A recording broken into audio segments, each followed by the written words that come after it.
Hello again, gamers. Welcome back to the Board Game Captain. Today, I'm going to be reviewing and showing you how to play Wormholes. So first off, I want to give a big thank you to AEG for this review copy of Wormholes that they gave me to be able to play and review.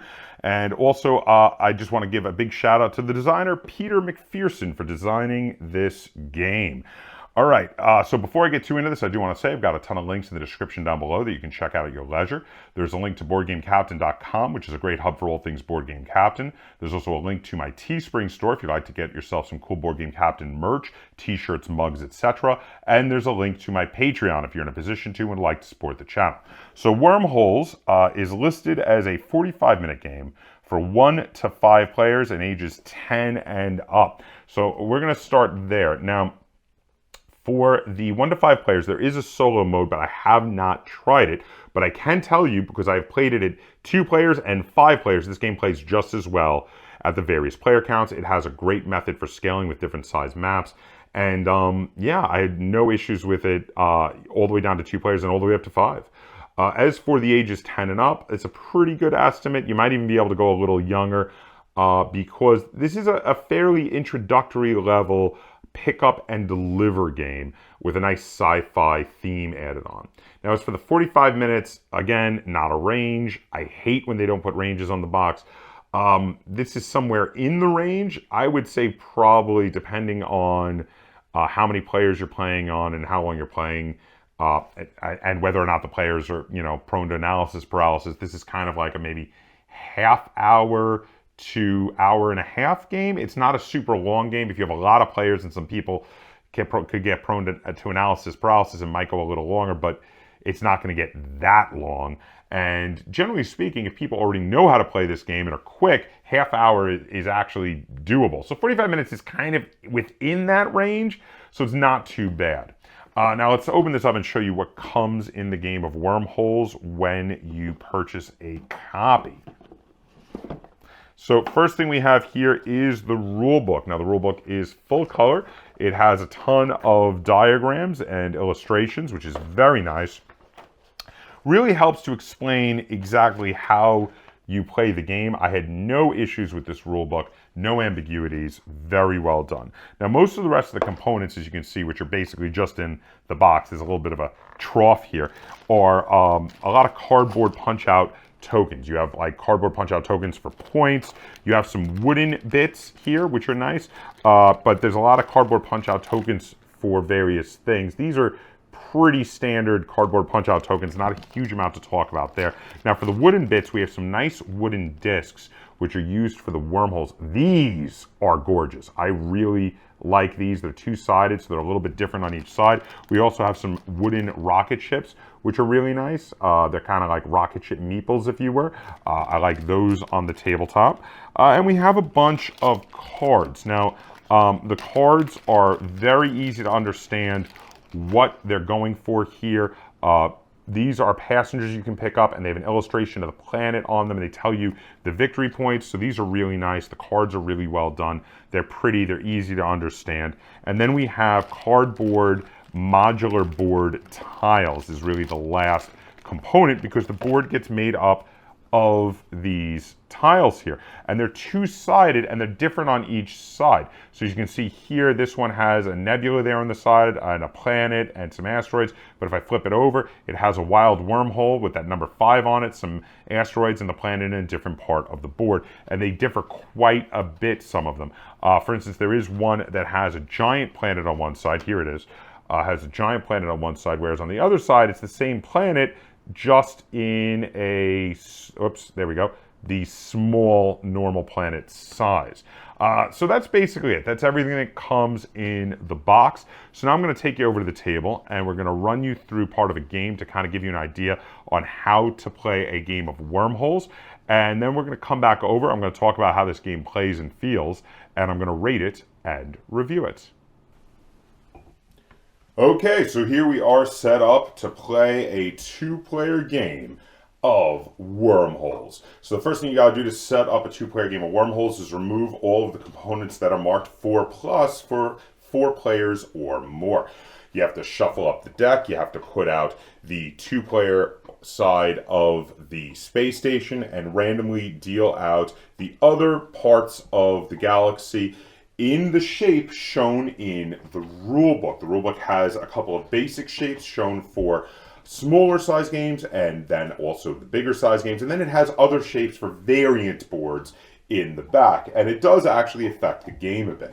Everybody takes their energy tokens. Here's my energy tokens over here, and Lynn's pointing to hers over there. You also take your draw token for your color, as well as your starship for your color. Mine here is this little red starship. I have blue. And then you also take your wormhole tokens, which you stack going from the pair of 1 wormholes numerically all the way up to the pair of 5 wormholes. You decide who the first player is going to be. They take the first player token. Everybody takes a cheat sheet. The first player is dealt a single card. The second player and third player, if you're playing up to 3 players, are dealt 2 cards from the passenger deck. And the fourth player can be dealt 3 cards from the passenger deck, and you are ready to play the game. So now this game is really easy to kind of teach while playing, so I think we're just going to sort of jump into it. So since I'm the first player, I'm going to be taking the first turn, and on the very first turn of the game, you're going to take your spaceship meeple, your little wooden spaceship meeple, as well as your first wormhole token. Now these wormhole tokens have an inactive side and an active side. They always start on the inactive side until you can connect them to another wormhole. And what you're going to do is you're going to place them both on the same space somewhere orbiting the space station. The space station is where we all start the game. So to start with, I'm going to place my wormhole here orbiting the space station. Now there are some actions you can take for free, and there are other actions that cost you energy, and again you use your energy tokens, you flip them over to do those actions. Now in this case, I'm going to flip over all 3 of my energy tokens to do 1 space moves. Now 1 space moves go like this. You go 1, 2, 3. That is my 3 energy being used to move 3 spaces. When you get to orbit another planet, there are lots of things you can do that are free. So for instance, the first thing I'm going to do is I'm going to deliver the 1 passenger I've got. As you can see here, I randomly got this passenger to a very close by planet, so I can just drop them off. I'm going to keep them in my pile of passengers over here that have been delivered. I delivered a passenger to that planet there. Now I'm also going to want to set up a wormhole, and the reason for wanting to set up a wormhole is simple. You want to start connecting the galaxy. If other players use your wormholes, you're going to get points for it, but plus it just makes it much quicker because traveling through wormholes is free. Now, when you place a wormhole, you can either place it on the space you are in or an adjacent space to the space you're in. I'm going to place it directly on the space that I'm in because there's still a chance I might want to zip back through the wormhole, which does not cost any energy, back to the space station at the start. Now, something else you can do in orbit of a planet is you can flip your card draw token. Now I'm going to do that to be able to draw cards.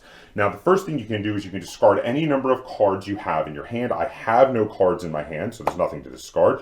But if you do discard them, you discard them face up near the space station, because while you can get cards from the space station, you don't do them randomly from the deck of cards like you do with planets. Instead, you can pick up to 2 destinations that are available and fill your hand up. Now your hand size is 4. I'm just going to fill my hand up of random cards from the deck here. So I'm going to draw 4 cards. Now I did draw a card of the planet that I'm currently orbiting. So when you do that, you discard it immediately to the space station. So now this is in the space station market. People will be able to draw that in the future. So I'm going to draw a card to replace it. Now at the beginning of the game during setup, we forgot to mention that we set up these tokens numbered 1 through 8. In larger player games, you can play all the way up to the numbers 10. But I take a victory point token for having been the first player to place a wormhole in orbit of this particular planet. Each time someone is the first player to place a wormhole in orbit of a planet, they get to take a victory point token from the stack. And the stack is a bit of a timing stack that works towards the end of the game. I'm going to put my first wormhole in my ship right here. Okay. I am going to spend 3 energy to go 1, 2, 3. Now when orbiting anything with an orbit, which is these dotted lines that are around both the space station and the giant planet, which we were playing with in this game, it costs 1 energy to move to any location on the orbit, which makes it kind of a shortcut. And then I am going to take 2 random cards from the planet I'm orbiting. So you're going to maintain the ones in your hand. You're not discarding anymore. Yes, I don't have. You want to keep them, but you don't have Yes. anything to deliver to the giant planet, I'm guessing. No, I don't. And then I am going to set down a wormhole. Okay, so that connects the space station with Lynn's wormhole to the giant planet. That also, by the way, and rather importantly, means that Lynn has discovered the giant planet. She's the first person to place a wormhole there, so she gets the next point token out of the stack. Is that it for your turn? Yes. For my turn, I'm going to spend 2 energy to move my ship over to the giant planet. I'm going to spend a 3rd energy to move on to Lynn's wormhole there. Then what I'm going to do is I'm going to place my number 2 wormhole over here adjacent to the giant planet. Of course, on the inactive side, because I don't have the other number 2 out yet, I'm also going to deliver a passenger to this planet, which these are all worth 2 victory points at the end of the game. As you can see, it has the picture of the planet on it, so I'm going to deliver them there. And then I am planning to draw a single other card from the random deck for my hand. After I do all that, I'm going to pass through Lynn's wormhole, which does not cost any energy, but because it was Lynn's wormhole, she will get a victory point from it. So there is the 1 victory point token Lynn is taking because I used her wormhole in a shortcut to get back to the space station there. Now I am done with my turn, and it is Lynn's turn. Okay, so I am going to spend all 3 of my energy to go 1, 2, 3. Okay. I am going to deliver a passenger to this planet. Because it is the same picture as the planet there. There you go. And then I'm going to put my number 2 wormhole adjacent to the planet. And that gets you a victory point token because you have discovered this little lightning-filled planet over here. I think I'm going to discard all 3 of these cards Oh. and get a full new hand. Okay. So we got a lot of cards showing up around the space station right now. And that's it. That's going to be it for your turn? Mm-hmm. Okay, then. On my next turn, I'm going to start by discarding a passenger. I'm going to discard this passenger. Now, this is discarded to the markets on the space station, which allows me to draw from the markets to refill my hand. I'm going to take this passenger here. Then I am going to spend some energy to do a bit of movement. I'm going to spend all 3 of my energy to start moving in this direction here. I'm going to go 1, 2, 3. Now from there, I can place a wormhole adjacent to where I am, and I'm going to place my number 2 wormhole. Now the reason I'm doing this is, 1, I get to activate the number 2 wormhole, and it will connect to the wormhole all the way on the other side of the giant planet, which connects a large section of the map, but also it means I've discovered this blue planet here, which gives me a victory point for discovering it. And then that will be it for my turn. I am going to spend 3 energy to go 1, 2, 3. Okay. I'm gonna get rid of all these cards too. They're like nowhere near me. Oh, so you're flipping your draw token? Yes. Okay. And drawing a lot more cards. And of course, if you draw the card of the planet you're on, you always have to discard it and draw other cards. Are you going to zip back through your wormhole? Or place another wormhole? Because you could always drop a level, the number 2 wormhole off just anywhere over here. I think what I'm going to do is I'm going to go through this wormhole and drop the number 2 over here. Now you can only drop 1 wormhole in orbit of normal planets or the space station. The large planet you can drop any number of wormholes in adjacent to, but out in open space you can actually drop wormholes just out in open space like Lynn just did. So she is now linked kind of the space station, 1 space away, to this far off planet here, which is really good. And as you saw, that can be valuable if other players want to use your wormhole. Is that going to be it for you? Yes. All right, so I'm going to spend 1 energy to jump onto my wormhole here and be adjacent to this planet, which I have a card to deliver to. As you can see, that is the same planet there. So I'm going to deliver that card to the planet. Then I'm going to just draw 1 random card from my hand to fill it up. Next, I'm going to drop the number 3 wormhole over here in between the space station and my number 2 wormhole. and then I'm going to spend 1 energy to jump on the black hole. Now, when you jump on the black hole, you're going to get wormholed to a random planet. Now, the way you do this is you draw a card from the deck, and you flip it over, and you discard it to the market for future use, but you can immediately go to that planet. Now, this is the planet I'm going to. It's all the way here on the other side of the universe. So I'm going to go all the way over here somewhere adjacent to that planet. I've decided to place my guy there. Now, here's the thing. Being that I just jumped all the way to that side of the universe, I was hoping to be able to deliver cards to the planet I jumped to, and I cannot. But what I can do is I can drop another wormhole over here, my 3 wormhole, which now will connect all the way back to the other side of the galaxy there. And that is a good thing. It also means I will discover that planet, which gets me another point token. And I am closer to other planets I can now discover. Like, for instance, I do have one of the cards for this furry planet, which is all the way up here, which is only a couple spaces away. And on the next turn, I would be able to deliver a passenger to that planet. And that is how you play a game of wormholes. You go back and forth. Everybody goes around the galaxy. They place wormholes. They jump through each other's wormholes, earning points for the person who owns that wormhole network. Use special features on the map to be able to do extra moves. There are other features we didn't go over, but there are also some that aren't even available in this particular game because they're on the other sides of some of these tiles. They're actually double-sided. You play until the point token stack gets depleted, because once you have discovered all of the planets, you find this token, which is not a point token. This token says all the planets have been discovered. And then at the beginning of the first player's turn, every turn you discard one of these. These are no longer able to be gotten until you get to the last one, which when you discard it, you end the game. At the end of the game, whoever has the most points wins the game of wormholes. And the way you count points is every one of the point tokens you got from discovering planets is worth either 1 victory point, like this one here, or later ones in the stack are actually worth 3 victory points, like these ones here. Every passenger you have delivered is worth 2 victory points. Every point token that you have gotten because someone else used your wormhole, like this one here, is worth 1 victory point. And then you get bonus victory points based on the number of planets you've delivered passengers to. The first 5 planets you deliver passengers to do not earn you anything, but every planet beyond the first 5 will earn you an additional 3 victory points for having delivered at least 1 passenger there. That's it, and then you see who has won the game of wormholes. So now we're going to head back over. I'm going to talk about how this game plays and how it feels, and I'm going to rate it and review it.